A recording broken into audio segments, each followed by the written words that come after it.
Hello, hello, hello! Never attribute to malice that which can be adequately explained by stupidity. This famous quote, Hanlon's razor, sounds like ancient wisdom, but actually originated in a joke book in 1980. The pervasive idea behind it, that bad ideas are far more likely the result of idiocy than intention, has been the get-out-of-jail-free card for politicians since time immemorial. I find in politics that the inverse, Unai's razor, is actually a far better guiding principle. Never attribute to stupidity that which can be adequately explained by malice. Thus, I would like to explore this idea of faux incompetence, including why it is done, how it deceives us, and how we ought to react. Let's get into it.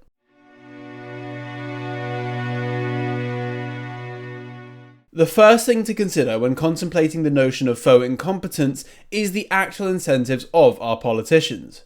Whilst I'm sure some politicians genuinely want to make their countries or local areas better places, and I dare even say most go into it with this ambition, by the time they reach any serious position of influence, politicians are entirely bowed, bent and broken by an unofficial hidden regime that sets its own agenda. Not only are all top politicians broken in this way, but going through this process is prerequisite to becoming a top politician, as Enoch Powell found out the hard way despite enjoying popular approval. I don't know how well versed my average viewer is in the ideas of power politics, elite theory, or indeed just noticing who works for whom, but the basic principle is that the government of this country is not truly in control. Instead, there is a regime that unofficially exists above the level of government that acts as a united mass to set the policies and agendas this country will take. This regime, which ultimately serves a merchant class and a handful of managerial elites, has tentacles that extend into media, law, big corporations, think tanks, popular figureheads, the civil service, lobby groups, banks, and the security state. I shan't dwell on all that here and would instead recommend the works of YouTube channels Scrump Monkey and Academic Agent, but needless to say, there is a regime that has politicians' balls in vices and has its own supranational agendas. However, this regime does not want to be known about. They want you to believe that we live in a fair and functional democracy where your say matters and public opinion is the rule of the day. This is a lie. But it's the lie they wish to sell you. And so, if they are to try to do so, they must have a convincing narrative, one that will make you find it plausible that politicians would push through policies that are so obviously bad for the nation they are charged with governing. What better way to do this than to pretend that politicians are simply a bunch of dribbling idiots? I mean, who among you has seen the dismal state of our elected leaders and wondered just how, in a country of 60 to 70 million people, this is the best we can come up with? Certainly, compared to the aristocratic politicians of old, our modern democratic politicians look too stupid to be real. But that's because they are not real. It's all an act. It's EastEnders, it's pro wrestling, it's pantomime. But the public falls for it because the public have been trained to fall for it. To be fair, this isn't to say that there are no stupid politicians. As far as I can tell, Diane Abbott and David Lammy are abject morons, and Liz Truss is not the brightest tool in the shed. But, for the most part, politicians like to appear dumb so as to push policies the regime wants, but that no honest or intelligent person would ever consider to be good. Perhaps the greatest example of this would be Boris Johnson, who has throughout his career appeared like a bumbling idiot, but instead quite slyly pushed his own flavour of Blairism, including the highest numbers of mass immigration this country has ever seen, infamously known as the Boris Wave. But why bother with this? Why not just be honest about things? Why go to the effort of all the pretense of being stupid when you could just do things your own way anyway? Well, let me explain.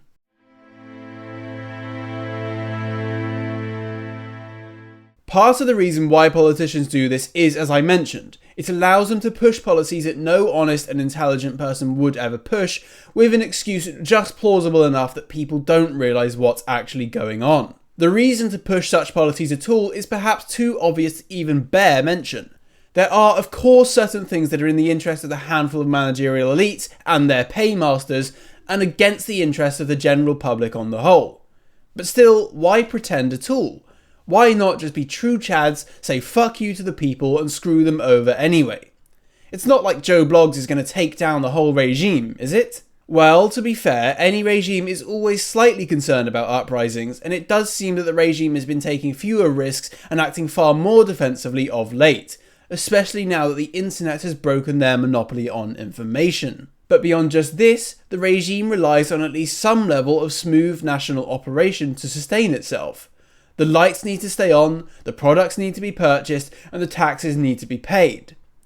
But beyond even this, what the regime fears most is independent organisation that could rival its own power. This is why they want you to be bought into the system above all else. Even if you are only in the system to complain, that is a win for them. And that is why they go to all the effort to put on the charade of politics.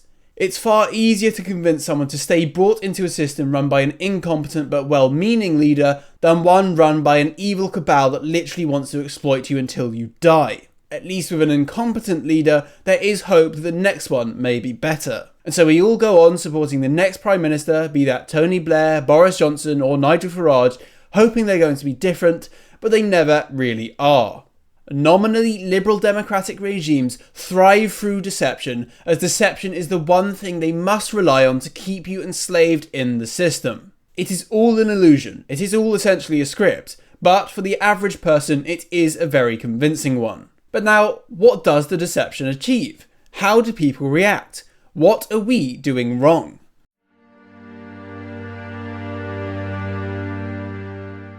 A large part of what the regime gets out of people brought into the game of politics is, as I said, the mere fact that they remain engaged with the system, rather than building things totally independent of central state control. How many people have poured their lives into political parties that, at the end of the day, basically all want the same thing? Parties and politicians that offer genuine political change always go one of two ways. Either they are destroyed, as happened to Enoch Powell, the BNP, UKIP, or the historically short-lived government of Liz Truss, or they are subsumed, as is happening to Reform UK right now. Nonetheless, people dedicate huge portions of their time debating their enemies, writing to their MPs, trying to convince the other side of this idea or that idea, or supporting movements whose leaders will only ever betray them, something we can all probably relate to by now. What they are not doing is building things of and for themselves and those they care for.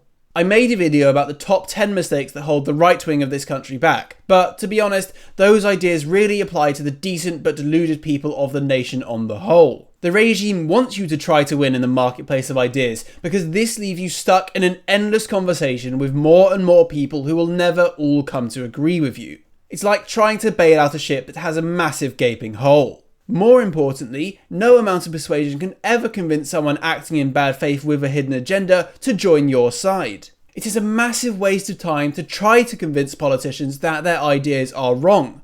They know they're wrong, they're simply lying to you about why they're doing them. That is the faux incompetence. And so, how should we react to this? To be honest, that's not a question with an easy answer. Even when you feel like you have a good grasp on how the country is actually run and what the regime actually wants, as I believe I now do, this does not in and of itself give you much power. What I will say though is that it's important to know what you're up against. Only after this can you do the things necessary to truly gain and grow rival power, something which is absolutely necessary if you want the torture to end. I've probably said this a few times on the channel by now, but build networks, become better informed, build things that the state can't touch. Educate your own children yourself. Become stronger and healthier. Become more independent of the state. Learn to do things for yourself. Get in touch with those things that are vital to life. Remember the news from a month ago. Stop being fooled by the mainstream media and stop believing that politicians are acting out of incompetence. The regime wants you weak, powerless and in their pocket. Do what you can to ensure the opposite is true. Anyway, that is all for now. On the front of building networks, I do have a project I am building that you may be interested in. If so, I would encourage you to send me an email at blamblasbritannica@gmail.com, where I can send you a questionnaire to determine whether or not you're worthy. Basically, there are 25 questions to filter out potential infiltrators and idiots. If you answer well, then I can tell you what my plans are. I promise it will be worthwhile.